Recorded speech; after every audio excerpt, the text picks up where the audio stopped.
You know, nationally, we have heard so much discussion about how these federal budget cuts were going to affect all the states, and Virginia is sort of the poster child for that, being the home of the most federal spending. Yes. And yet, if you look at the March unemployment numbers in Virginia, it's fallen down to 5.3%, which is falling at a faster rate even than the national jobless rate. Must be those good policies of the governor. What do you think? Well, I don't know, but do you think that the impact of sequestration was perhaps overstated? That, you know, Armageddon really hasn't come?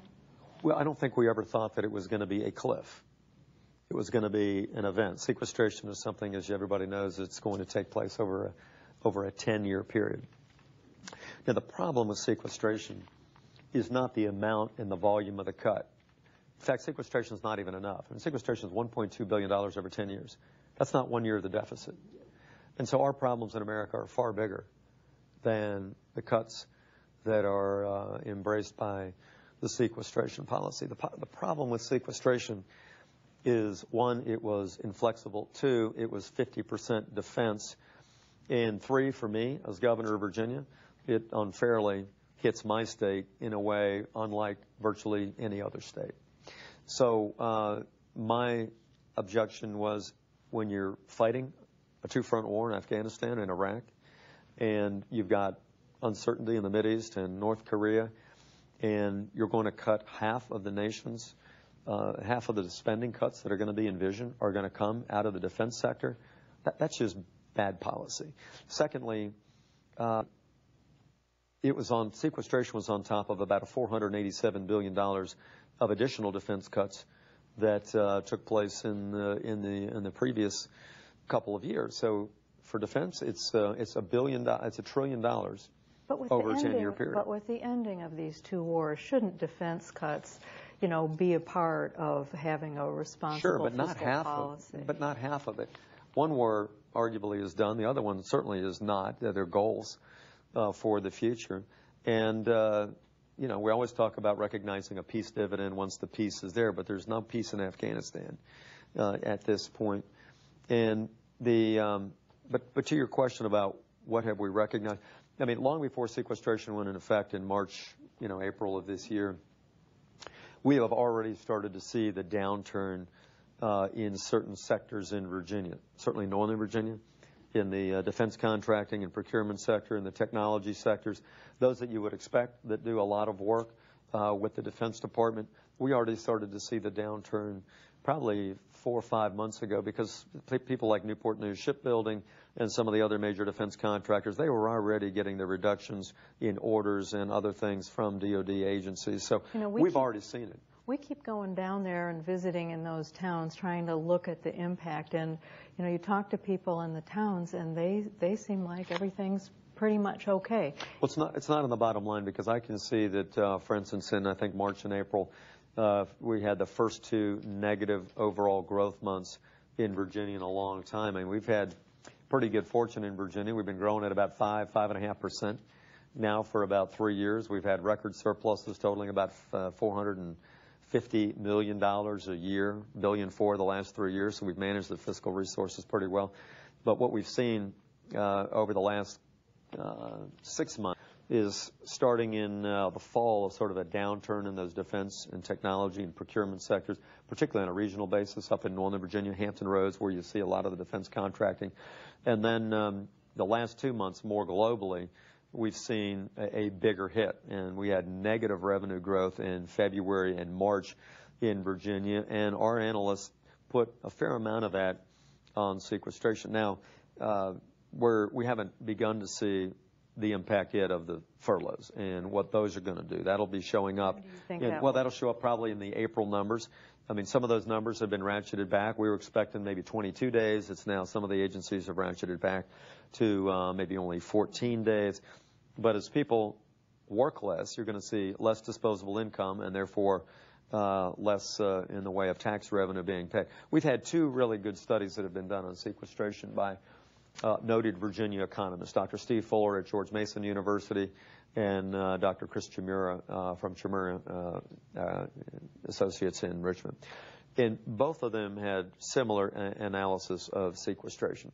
And that is, that I think Shamira estimated 130,000 jobs over 10 years, and Dr. Fuller about 200,000 jobs over a 10-year period, and that the economic impact would be in the hundreds of millions of dollars in tax revenue. So, you know, nothing's changed with that. If you're going to cut this amount of money and 50% of it's still coming out of defense, you've got to be able to expect that you're going to have those declines in revenues going forward. But it's not going to be a cliff. It's going to be a slow bleed over a long period of time. I mean, because the big defense contractors are really having a bang-up year so far. Well, they are, but that's because the way the pipeline works. I mean, Okay. Newport News Shipbuilding, for instance, located, the biggest shipyard on the East Coast, located in Newport News, Virginia. They're about the largest employer in the state. You know, what they tell me is, of course, with their massive, when they're building an aircraft carrier or they're building a submarine, they get these contracts that'll last 6-7 years. So they got plenty of work to do. If the Defense Department pulled the plug today, that's going to affect them in 4 or 5 or 6 years, whether between repair might be shorter, new construction longer. So these are long pipeline things. You're not going to see that immediately, but over time you will. What about smaller contractors? Are you seeing anything there that is more immediate? I think that's where we're seeing some of the numbers that I described before, that account for the downturn in February and March this year, and some of the things we started to see last year, where everything from travel being reduced to certain types of contracts being brought back in-house, and other things of that nature that are the easy and more immediate. You can't pull the rug out of from underneath an aircraft carrier, but you can change it when it comes to maybe some sort of maintenance agreement or a travel arrangement or something like that are now being brought back in-house for the DOD. So that's where I think most of the short-term changes are made. But long-term, as folks at DOD well know, if you're going to hit $600 billion of cuts from sequestration on top of the 487 that was already done last year, you can't do that just by furloughs and things like that. You've got to be able to go into reductions in installations. And that's why President Obama's asked for BRAC rounds in 2015 and 2017. It's doubtful that Congress will do that right now. But I've already put together a commission that I've appointed in Virginia to get ready for this, because we've got the Pentagon and 19 other major military installations. We almost lost the Oceana Naval Jet Station in 2005. So I've already appointed Admiral Harvey and a round of other distinguished military officers and business people to get ready and start looking at things like transition of defense infrastructure to civilian applications, like modeling and simulation and cybersecurity and some of these other things where we're doing almost a very heavy defense-related business now. What I want to do is be proactive and help get us ready for the civilian transition. We've more than doubled our rainy day fund over the last couple of years to get ready for this. So it's gone from $300 to $800 million, Susan, because we want to be ready so that if we do have this downturn that may be slow but will be there, that we've got resources to deal with So it. if the answer to sort of fiscal responsibility is not these deep defense cuts, I know that you've said that you favored a restructuring, really, of Social Security, Medicare. What do you think about the President's proposal to allow cost of living increases for Social Security to be smaller? I think that's fine. I mean, I guess everybody knows we're broke. $17 trillion in debt. Now, I was just in Japan. I just got back from Japan on Friday, in China, as I mentioned, on an economic development mission. And Japan is actually, as you know, much worse. They've got almost 200% of their debt as a percentage of GDP, but most of it's domestically owned. We're not. We have our stuff scattered all over the place. We're seeing an economic recovery here. Yeah, but at some point, the crushing amount of the debt is going to catch up with us. You can't have, I mean, we're almost at the point we were after World War II, where we've got debt approaching 80, 90, 100% of GDP. I think that is an unsustainable trajectory. I think everybody knows you can't borrow more than you take in for an appreciable period of time, or you go broke. And if you look at the projections, 17 trillion is bad, but the president's budget that he introduced that was defeated unanimously in both houses, I think, last year would have got us to 25 trillion plus by the year 2021. So we don't have a plan, Susan, is my point. As bad as $17 trillion is, and as bad as it is to get to near 100% of GDP tied up in debt, the problem is that we're still spending at a clip of 1.2 to 1.3 trillion in deficit spending a year. And so unless you rein in entitlements, unless you have significant cuts in domestic spending, and that includes defense, you're exactly right. My problem, and I think many of us say, don't make half of it defense. Don't put this burden on our kids in uniform. My daughter was in Iraq 7 years ago, and I kind of take this stuff personally. So don't put this kind of burden on kids in Iraq or Afghanistan today when we haven't even touched entitlements. I mean, that's what sequestration envisions, is defense and some other things, but entitlements are left untouched. So anyway, I agree. The president, if part of the solution is reining in the increases in cost of living adjustments, I'd say that's a good start. But in order to have the ends meet and have a balanced budget, we got to do a lot better. That's the last thing I'd say just real quickly is governors live in a very different world. I live in the world of a balanced budget. I have to balance a budget every year, on time, like a family does. And every governor, except I think for one, every state but one, I think, has that requirement. We also have very limited debt ceiling. I can't borrow like the federal government. I can't print money. And so we have a self-imposed 5% debt limit in Virginia, meaning that we can't borrow to the point that more than 5% of our operating budget is tied up in debt service. I think that's very fiscally prudent. But for the last 30 years, both parties have increased the debt, except for President Clinton. He's the only president during a 4-year term that's actually had debt reduction. He had a roaring time in the end of the 90s that really, I think, helped that. But the point is, we have overspent and overborrowed for essentially 3 decades, and now the bills are due. And if we don't have a significant rethinking of how we deliver government services and what the priorities are, this problem is going to get worse. So do you think that the people in the country will, accept these kinds of reforms of Social Security and Medicare?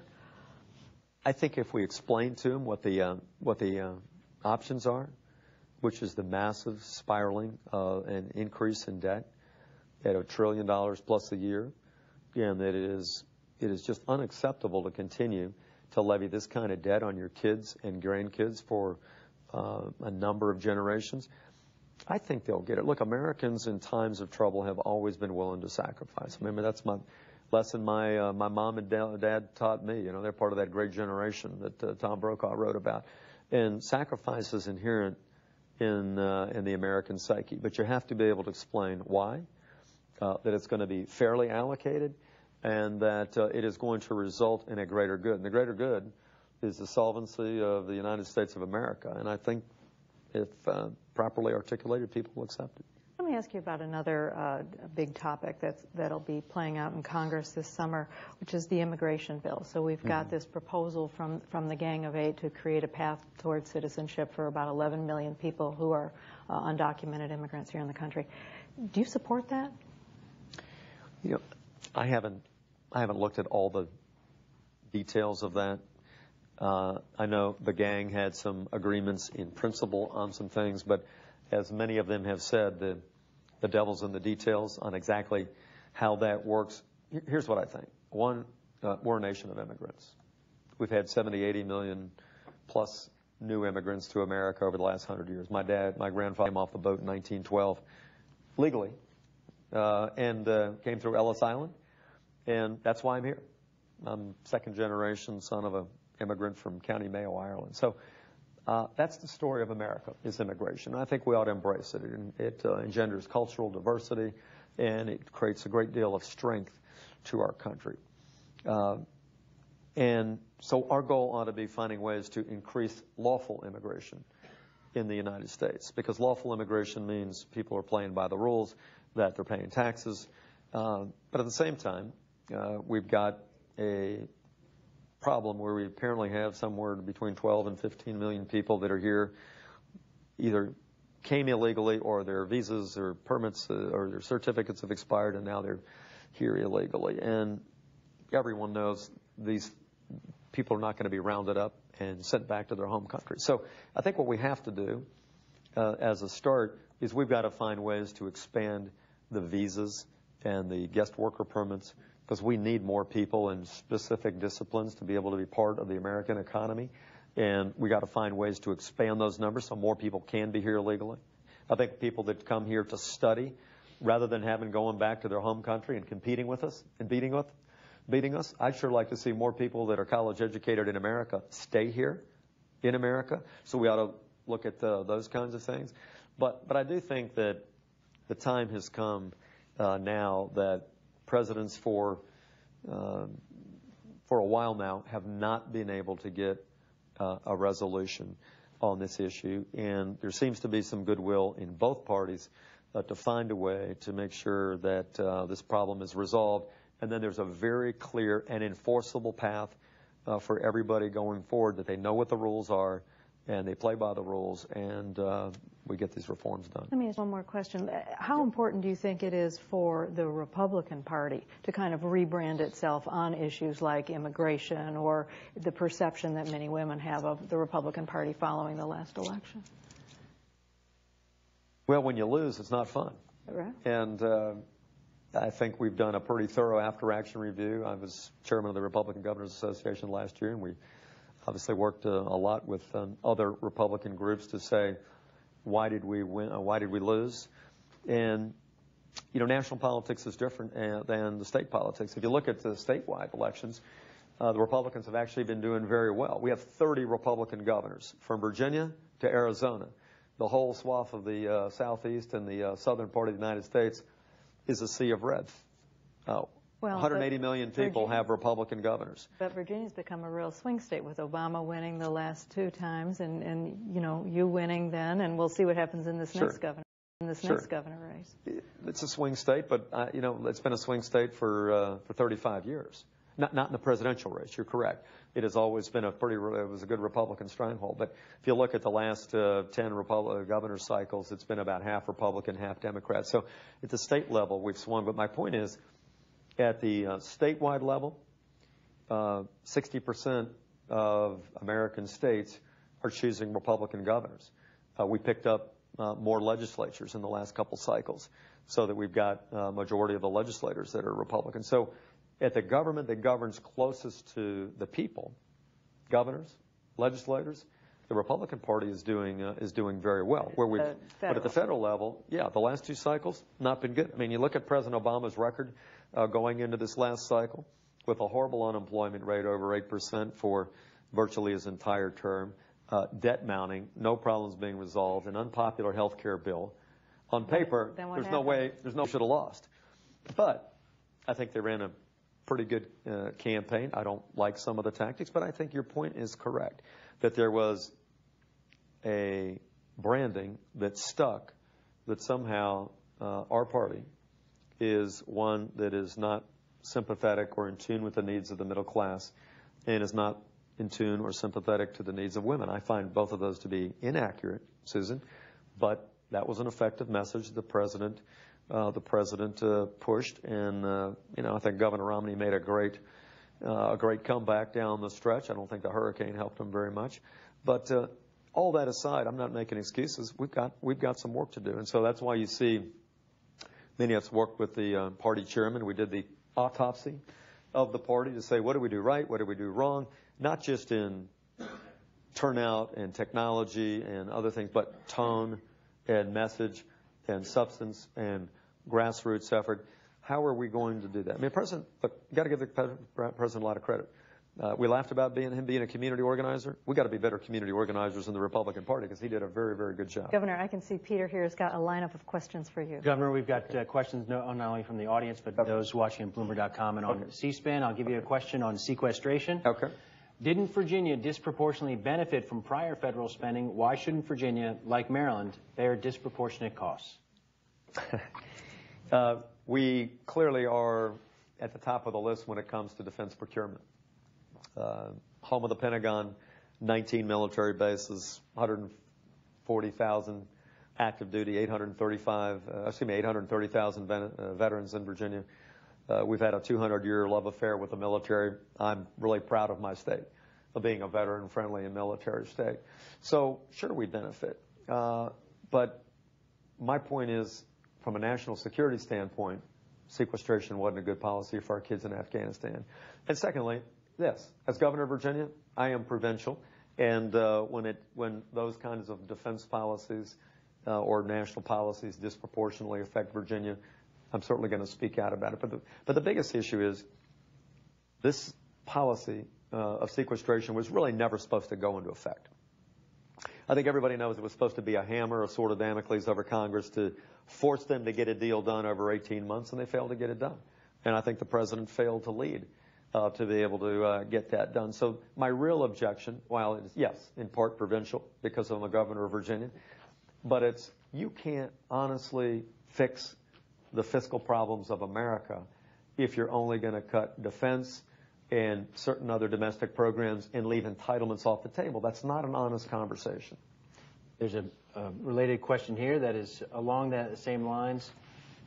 Wouldn't Virginia benefit as much as any other state from a grand bargain that included not only the entitlement reform changes you're talking about, but also increased revenue? Wouldn't a grand bargain along those lines ultimately be a benefit to the Commonwealth of Virginia?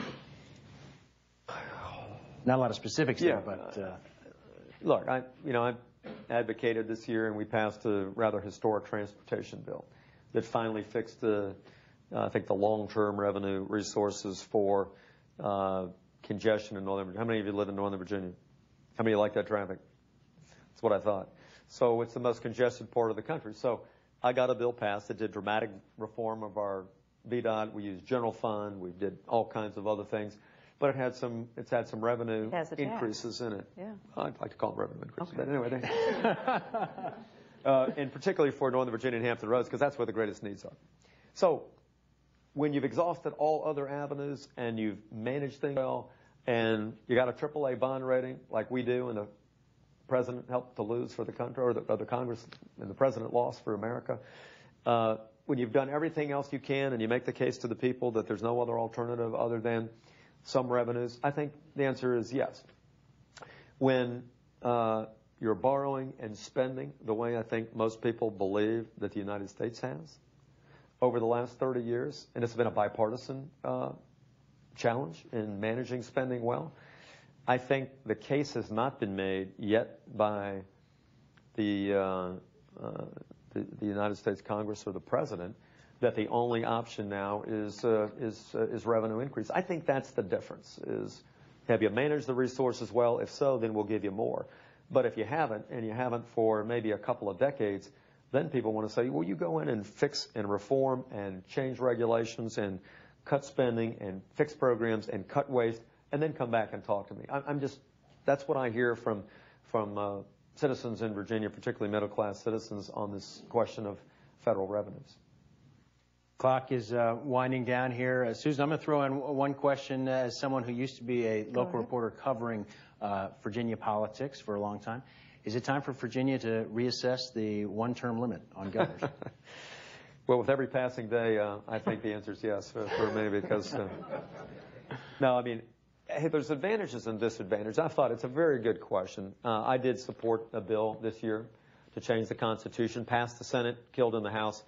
Part of the reason is every legislator gets up, looks in the mirror in the morning, and says, there is the next governor of Virginia.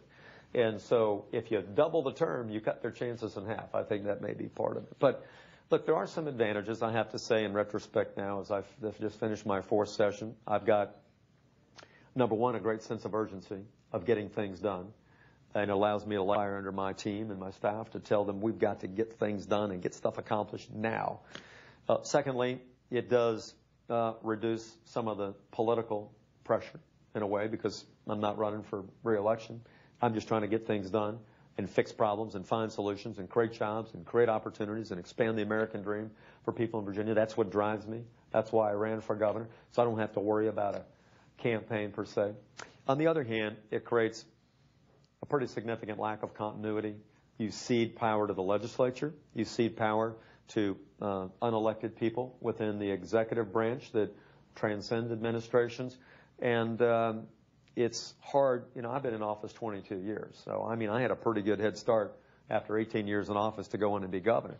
If somebody comes in brand new from the outside, I mean, it takes a real while to ramp up. So all things considered, people ought to have the choice. If they think the governor's doing a good job, rehire him. If they don't, throw him out.